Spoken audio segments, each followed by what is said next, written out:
Hi, welcome back to Mind Control. If you can get through to doing things that you hate to do, on the other side is greatness. That's what people don't understand. By me running, I am callous in my mind. I'm not training for a race. I'm training for life. I'm training for the time when I get that 2 o'clock in the morning call that my mom is dead or something happens tragic in life. I don't fall apart. I'm training my mind and my body and my spirit so it's all one, so I can handle what life is going to throw at me. Because the life I've lived, it throws a whole bunch at you. And if you're not physically and mentally prepared for that, you're just going to crumble and you're good for nobody. We are all great. No matter if you think you're dumb, no matter if you think you're fat, no matter if you are fat, no matter if you've been bullied, or no matter if you just got back from Iraq or Afghanistan and you have no legs or your arms or whatever, man, we all have greatness. You gotta find the courage. You gotta find the courage to put your Bose headphones on and silence the noise out of this world and to find it. And to find it because it's out there, but it's gonna take hard work, courage, self-discipline. It's gonna take all the non-cognitive skills. All the non-cognitive skills to be great. You know, smart is good, all this stuff is good, that's all cognitive. It's the non-cognitive skills that set you apart from everybody else. And that's what it's all about. My biggest advice to give everybody in the world is, like I say, we live in an external world. Everything is you gotta see it, touch it, it's external. If you can, for the rest of your life, live inside of yourself. Stop listening to people who are calling you fat, gay, transsexual, nigger. Everything that is makes no sense. All these insecure people putting their insecurities on you, you gotta flush it out. You gotta take everything and throw it away. Right now, for you to find greatness in yourself, you're not gonna find it by looking in a book or by even hearing me. I may give you the spark, but you've got to go inside yourself to find it. And that means you gotta be quiet. Go in a room, stop talking, search your soul, search your mind, search your abilities, and you'll find it. But if you're not looking for it, you won't find it. So you gotta go start your journey. And the journey starts with you finding, why the hell am I here on this planet Earth? Why am I here? And if you don't know that, you will live the rest of your life searching, always asking the question, why? You're lucky that you don't have to think like warriors think. You're very privileged. I chose this world to be a warrior, and I would choose it again if I came back to this world. But the mentality of a warrior is very different than normal mentality. You must be that person on that door, get ready to open it, thinking to yourself, if I die, so be it. The only way you can go in that door is knowing there's a great chance you're gonna die. It's like being a SEAL, you train with live ammo. You jump out of an airplane, everything you do, you could die. So to be a warrior, why people don't understand me, I'm glad you don't understand me. Merry Christmas, good on you. Because being a warrior takes a whole different mindset. A whole different mindset to know that there's a great chance I may not be in the military. Like I was in for 21 years. I'm lucky. I'm very lucky that I'm alive, able to talk to you, able to still run. But when you sign up on that dotted line to be like a SEAL, your mentality changes. I may not live. You gotta accept that. And that's the mentality you have. And that's what makes you a warrior. If you're scared to die, you're a bad warrior. A lot of people, either you like me or you don't, even in the SEAL teams, but when you get to that door or you get on that mission or you get in that op, all that shit's out the door, man. You know, you do it honestly. I mean, people say all the time in these movies and shit, you really out there fighting for that guy beside you. And you can't be a coward. Because you know what, and this is how I look at everything I do now in life, and this sums it up. I hated jumping out of airplanes. I hated shooting guns. I hated the job as a Navy SEAL. But I did it because I wanted to change myself. Everything I do, I'm not really comfortable doing. But if you choose to go that route, to go be a Navy SEAL, because if you're choosing to do something, you have two routes. You can go there and be a little weak person and get through barely, and that's your reputation.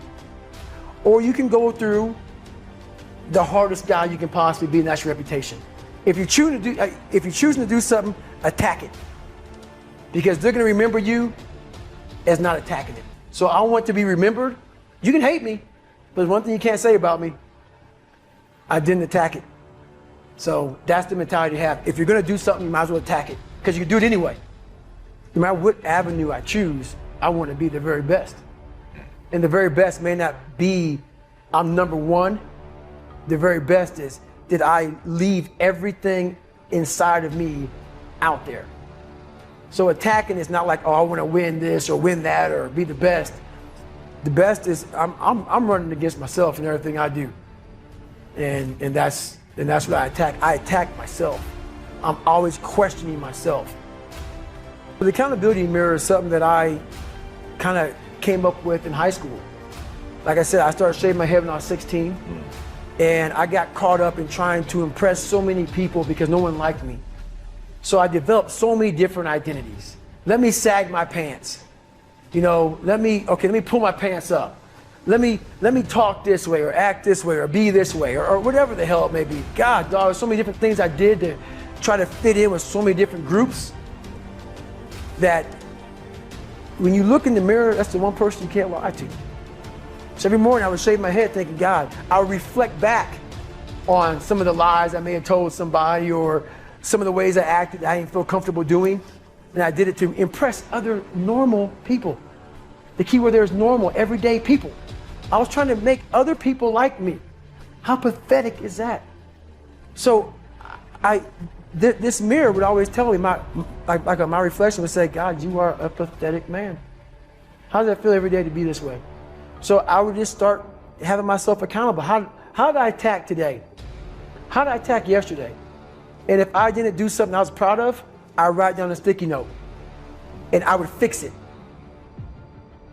I just retired from the military in November 2015. And I was going and going and going and going.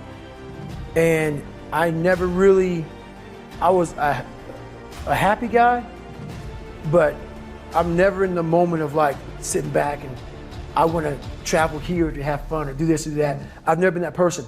But the first time I really got a chance to experience true happiness and true peace was so what I did to myself to become who I am today, it takes a great toll on your body.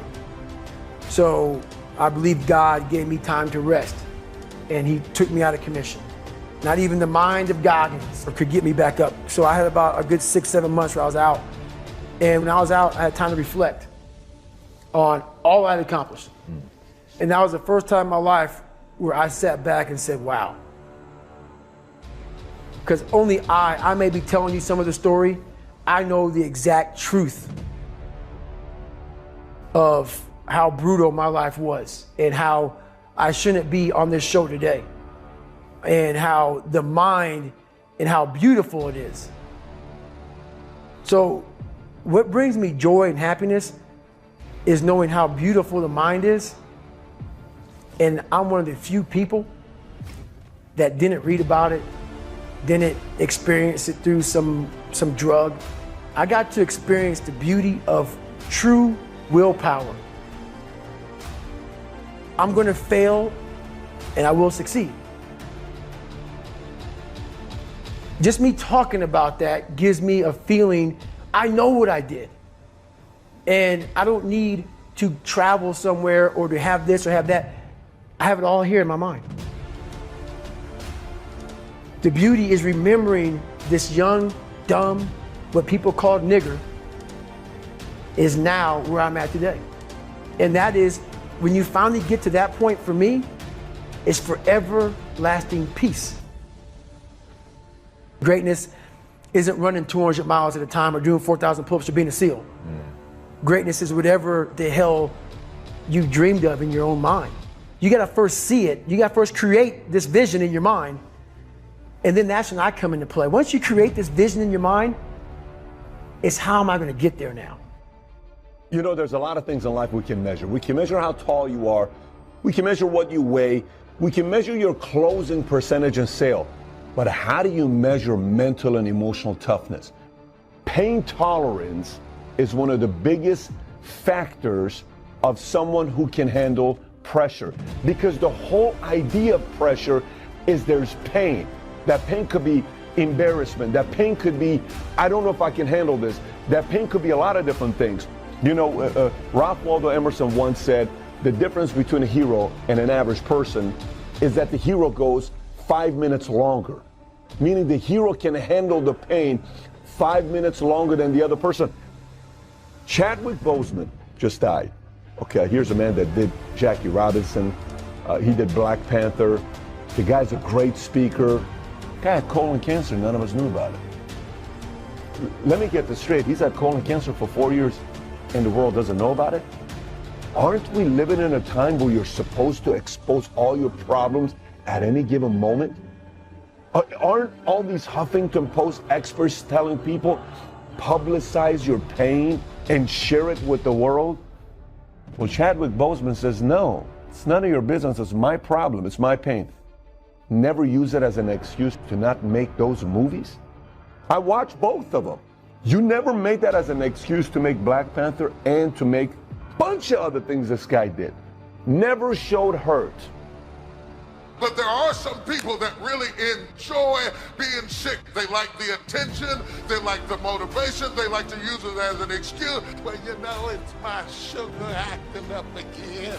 They just enjoy being sick. They make up diseases, hypochondriacs, creating afflictions, excuses to limit them from getting better. I can't relate to it because I want to get well as quick as possible. Some people like being ill because they can then do whatever they want to do and blame it on how they grew up. That becomes your excuse for your temper tantrums and your rages and your obsessions and your excesses. You always categorize it, I'm drinking because of the way I was raised. A set of twins was raised by an alcoholic father, and one of them grew up and became an alcoholic. And they said, you're acting just like your daddy. He said, why are you an alcoholic? He said, because I was raised by an alcoholic. The other twin never touched a drink in his life. They said, why are you not drinking? He said, because I was raised by an alcoholic. Think about it. One way you measure toughness is just look how much people show hurt. Chadwick Boseman, rest in peace, passes away. 4 years has colon cancer, no one knows about it. He goes to the doctor. That means that this doesn't mean he's not taking care of his body. He's going to the doctor, but he doesn't advertise his pain. Sometimes it's just good not to advertise your pain. Sometimes it's good to not just tell the whole world what you're going through. I'm not telling you don't talk about it with a group of people. I'm not telling you have some private conversations with certain people. I do believe in the ability to have some kind of a form of a release. But the way people are doing it right now, posting everything on Instagram, all this other stuff, what's the point behind it? You need attention? Is that what you need? Mental toughness people are not looking for attention. Mental toughness people are trying to get results. A big difference. You know, life is going to test you every freaking day. You could have 1 week, the best week of your life. Next week, something dramatic happens. I don't know why life works this way. It just does. You could have 1 week, everything goes bad. Next week, everything goes good and great. That's how life is. You're getting tested. So sometimes when you're in it and you're going through challenging times, here's what you think.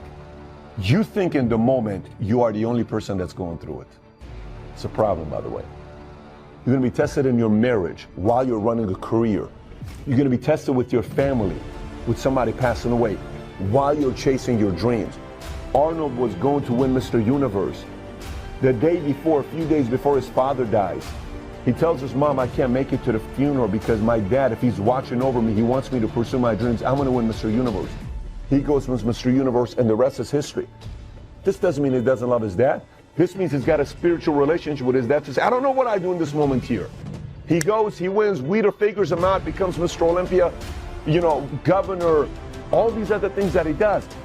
In those moments of the decisions we make, when we're getting tested and you feel like you're by yourself, those are moments where you're measuring your toughness. Those are moments where you're being tested constantly. Again, there's not a method to say you're 93% tough, you're 71% tough. We can't do that. The only way we can measure toughness at the end of the day is with the results that you end up getting. You ever hear people calling someone soft? Oh, he's soft. Oh, she's so soft. What is soft? I'm asking you, what is soft? You've heard that before. Oh, he's soft. He's a soft player. He's soft in business. How do you define soft? Soft is someone that doesn't have a backbone. Soft is someone when they're cornered and push comes to shove, they quit. Soft is someone that claims their values, but then when it comes down to tough things happen in their lives, they compromise their values. Soft is somebody that declares their intentions. Here's what I'm going to do, world. But then when it gets tough, they say, no, I'm going to quit and take the easy way out. That's how you define soft. Call anybody anything but soft. Do you understand like how bad of a thing it is to be called soft? But a lot of people are soft. I have them in my business. I see them in my industry. There were many times in life where in my mind, I was about to choose the soft decision. Many times in my life. This whole Ralph Waldo Emerson concept about, the only difference between a hero and an average person is the fact that he can take the pain 5 minutes longer. That's the thing. So if you're watching this right now saying, how does that relate to me? Ask yourself, how do you react when tough times show up? How do you react when you're getting tested? How do you react when you have your pain? How do you do under pressure? How do you do it? And by the way, every single time you escape pressure and you say, well, the next time it happens, I'm not going to run. No, that's not how this thing works. Your memory remembers the last 3-4 times how you handled pressure. And it just reacts to the same way you've been doing your entire life. So if you say, well, this didn't work out, I'm going to go to the next thing, you're going to do the same thing again and again and again and again. Pressure sucks. Being tested sucks. There's nothing about it when you're in it that's exciting. Nothing about it that's exciting when you're in it. But there's a lot of great things about it when you come out of it. There's a lot of exciting things about it when you leave it. And all of a sudden you're looking at victories taking place. So moving forward, you want to build toughness? You want to be known somebody that gets things done and you're not soft? The next time you're going to say you're going to do something, do it. The next time you're in a pressure type situation where it sucks and you have the ability to lose and be embarrassed, tolerate the pain a little longer. Go a little longer. The next time you're in a moment that you don't really like being in and it's embarrassing, go a little longer. The next time you're going through pressure type situations where you're being tested, talk to yourself. Actually talk to yourself and say, hey, didn't Ralph Waldo Emerson say the difference between a hero and an average person is that you go 5 minutes longer? I'm going to go 5 minutes longer. Our body can handle a lot of pain that we don't know about. I'm going to push my body to that level. I'm going to push it and test my limits. That's the beautiful part about life. And I know I've said before that knowledge is the most important thing, but the reality is if you don't have the strength or actually the health to back that up or even to function as a human being physically, then your knowledge and your mental strength doesn't really even matter. So that comes into play. And being big and strong is also totally useless if you're mentally weak and you quit. Now, being mentally strong should actually lead you to being physically strong, because if you are mentally strong, then you can work and train to become physically strong. But if you're mentally weak, then you will not hold the line on the good foods and the good workouts, and you won't get physically strong or healthy. So train your physical strength and exercise your mental strength by doing the right things, the hard things, the things you know you're supposed to do. do them. And be as strong as you can, mentally, physically, and emotionally, for yourself, for your team, for your family. Hold the line and be strong. Thank you so much for watching till the end. Don't forget to share your thoughts in the comments section. Please also like, subscribe, and share this video with your friends and families. Please watch our other motivational videos. Thank you again.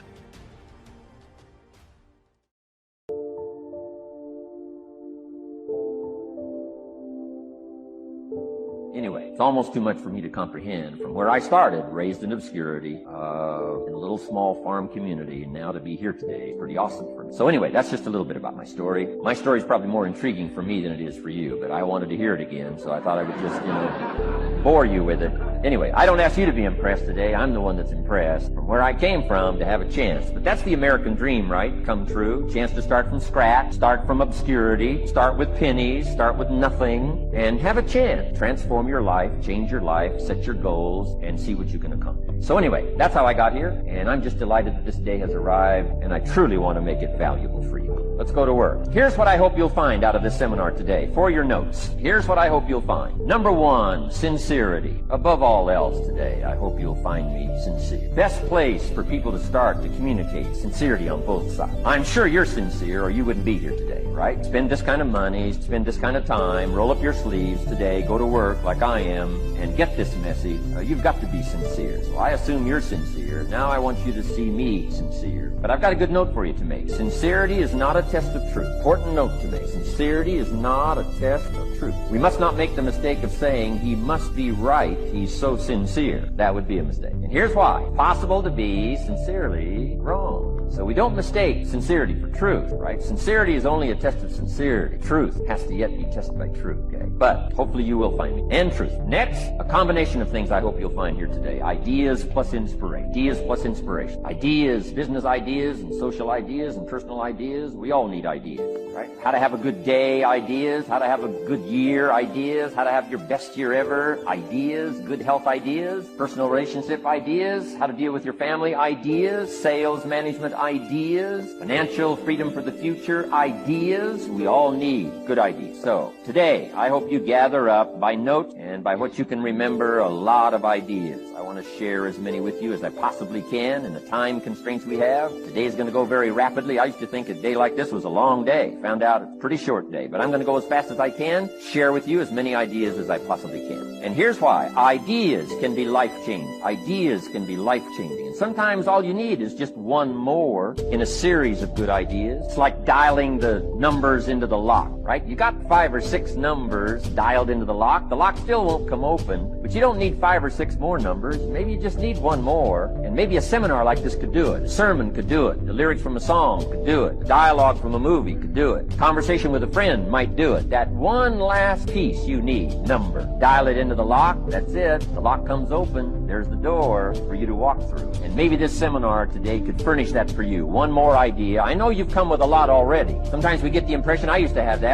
I only had this much going for me and I needed this much. Usually not true. And I'm sure not true of this audience, where I find you today. As well dressed as you look today. As fine as you are sitting here today. It isn't that, you've got this much going for you and you need this much. I would assume you've got this much going for you and maybe all you need is just a few more thoughts, ideas, to furnish you some ways and means to turn your life into the dream you wanted. So, ideas. The seminar's going to be loaded with ideas. I want you to take good notes. But here's what else I hope you'll find here today, and that is inspiration. And who knows the mystery of inspiration? Why some people are inspired and some are not? You were inspired to get here. Some were not. Who knows the mystery of that? I don't know. A friend of mine, he's a urologist now, used to play a lineman for Ohio State University. He said, Les, let me give you a free rectal. I said, no, buddy, you too motivated.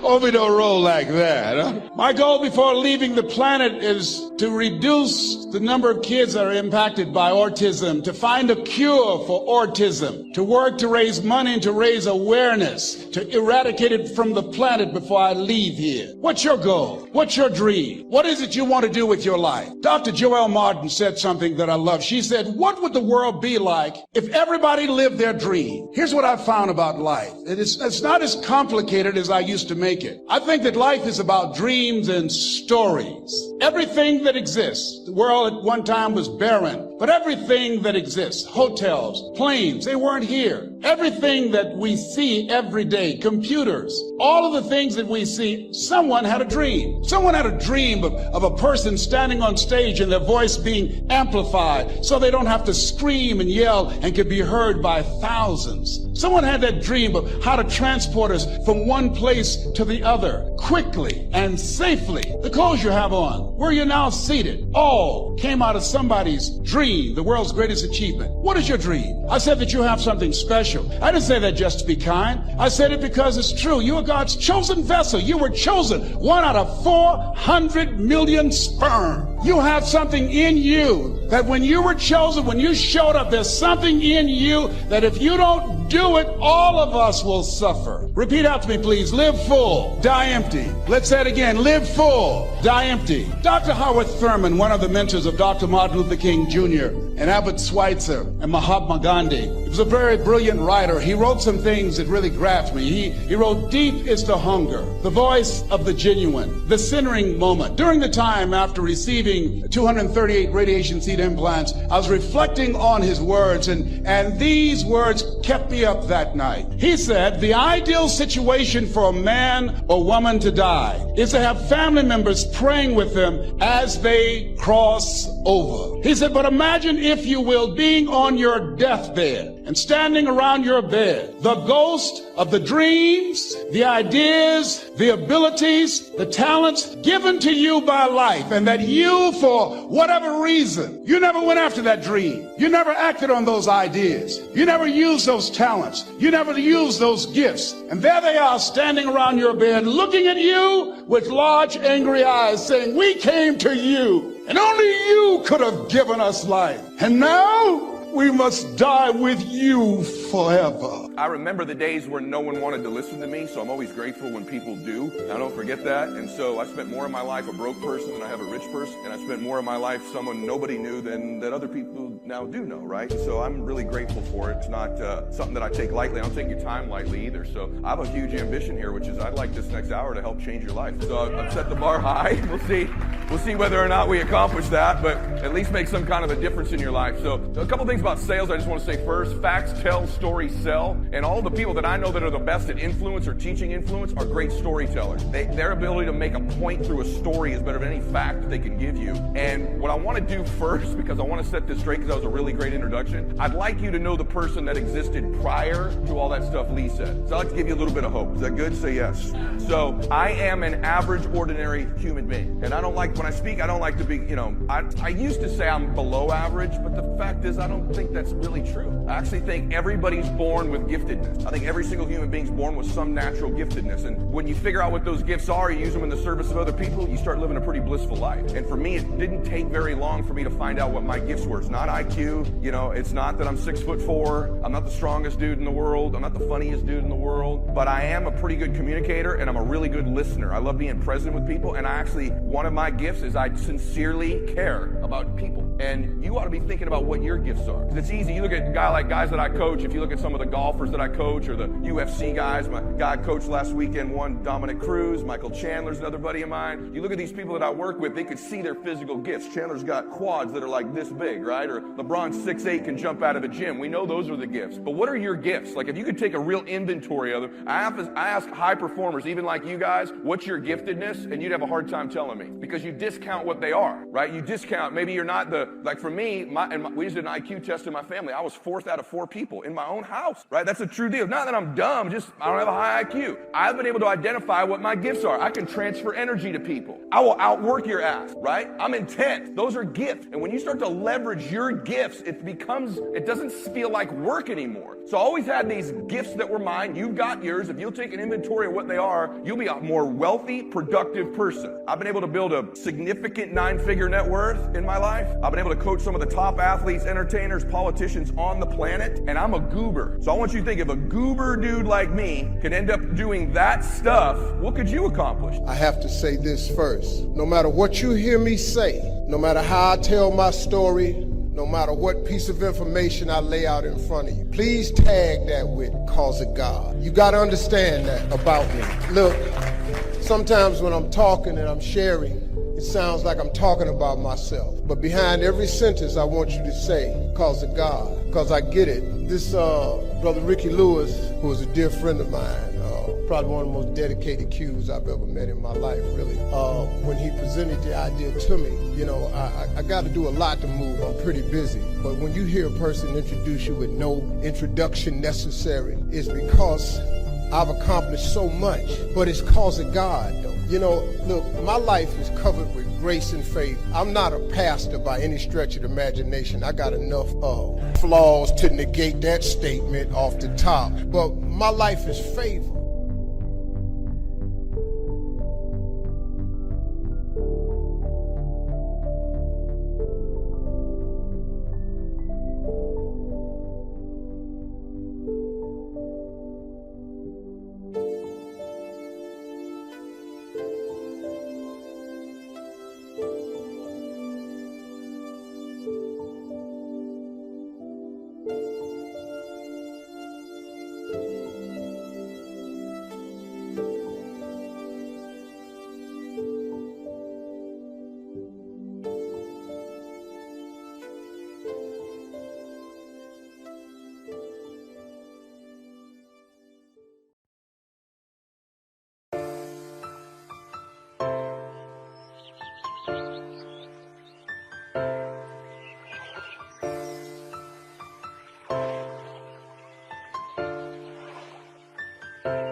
Create images in the minds of others with words.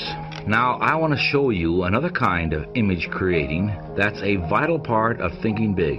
Learn this skill well. Make it one of your primary success tools. The skill is simply this: learn to see what can be, not just what is.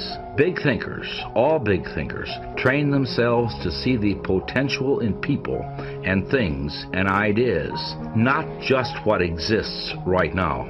I have a friend who is a highly successful realtor. He specializes in rural property, and I'd like to take you on a brief outing with him to hear what he has to say about seeing the potential in things. Oh, this is about 450 acres, kind of hilly as you can see.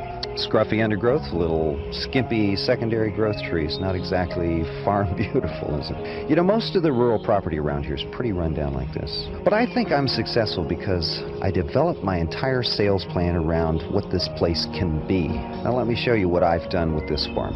I've spent 2 days just studying it and trying to imagine what it could be. Here we have 85 acres of bottomland, we got 115 acres of woods, about 200 acres of pasture, and we're 45 minutes from town, about stone's throw from the freeway, and 35 miles from the airport. Well, I've asked myself, what's this farm good for? Well, here's one possibility.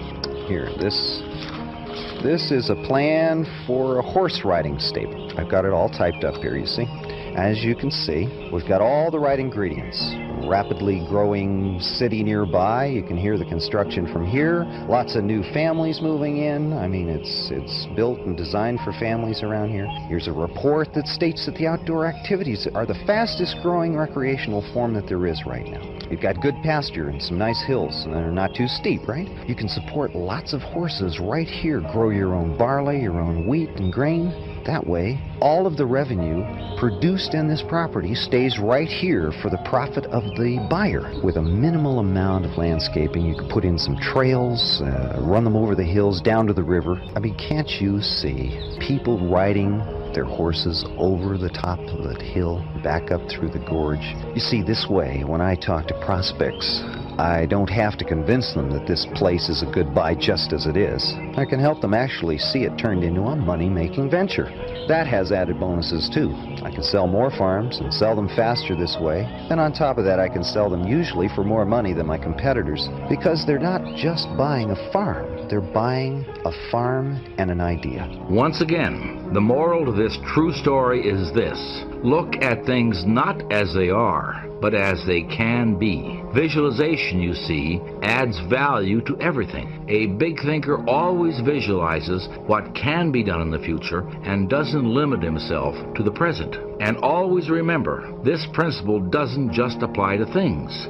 It applies to people as well. If you can see the potential in a customer who comes into your store and spends, say, $5, then you create the possibility that the customer will come back again, and next time spend $500. If you drive through Skid Row and see just a bunch of broken down stumblebums and winos, then you're not thinking big. There are a few devoted individuals who can see in those Skid Row residents a lot of human potential. And because they can see this potential, those few people are able to help a lot of those unfortunate people get back on their feet. The best teachers are the ones who see Jimmy not as a little troublemaker who talks too much, but as an energetic, bright kid who needs a special challenge to get motivated.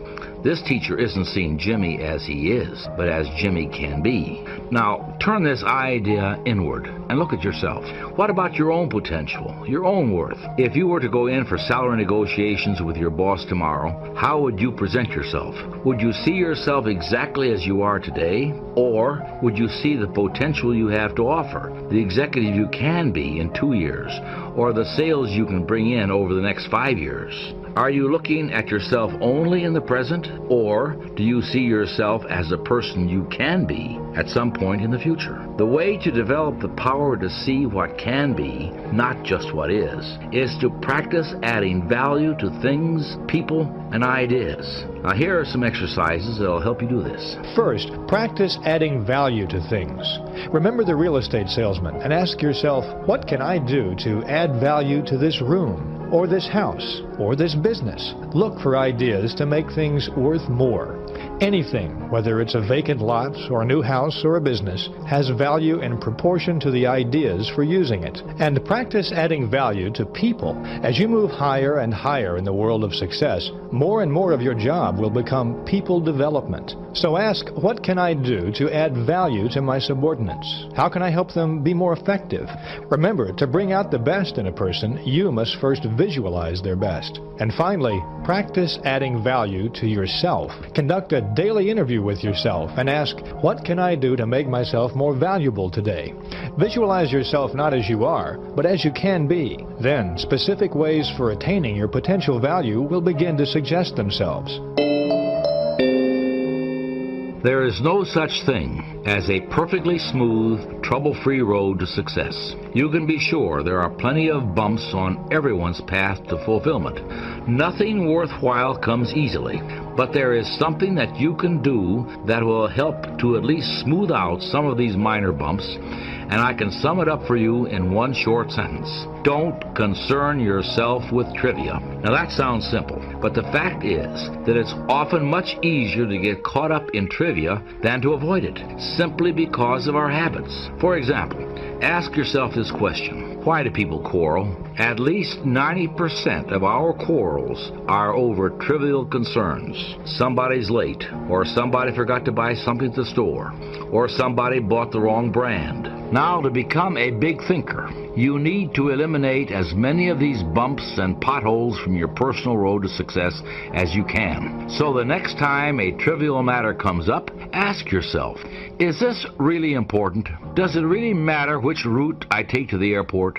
Does it really matter if someone forgets to put the cap on the toothpaste? Is it really important that your spouse invited someone to the party you don't like or squandered a little bit too much money? When you fix your mental gaze on the big picture and remember the goal that you're working toward, success, fulfillment, and happiness, you'll find that many of these potential quarrels simply aren't important enough to warrant an argument. Just asking that question, is it really important, works wonders at the office too. It works in the traffic going home when another driver tries to cut you off. It works when you might get the smallest office in the renovation plan. It works when you overlook the small, annoying habits of your fellow workers. And it works when you're solving problems, or counseling employees, or making decisions about your career. Just don't get caught up in trivia.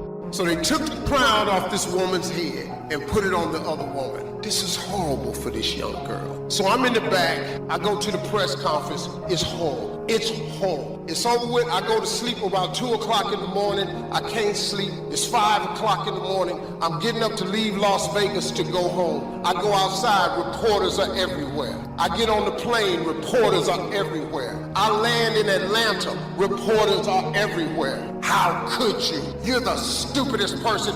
This is the biggest mistake ever. I could do nothing. I could not leave my house for days. People were driving by my house tying notes on rocks and throwing it over the gate with names on it. It was horrible. Within 48 hours, my name, Steve Harvey, had been Googled 4 billion times. 4 billion times in 48 hours. I was the most famous person on planet Earth in 48 hours. God had increased my global brand and persona. I did not appreciate the way he did it, but I was the most famous person in the world for 48 hours.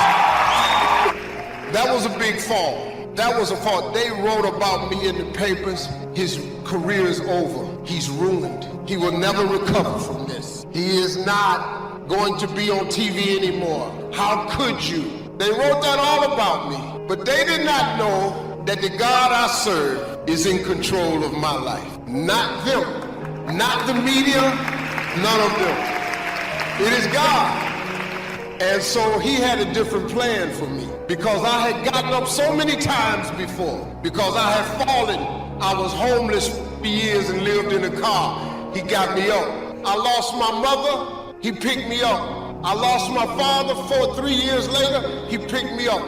My big brother died. He picked me up. He kept picking me up. I am so used to getting up to getting back up. Every time I get knocked down, I keep getting back up over and over and over again. So let me show you something about you.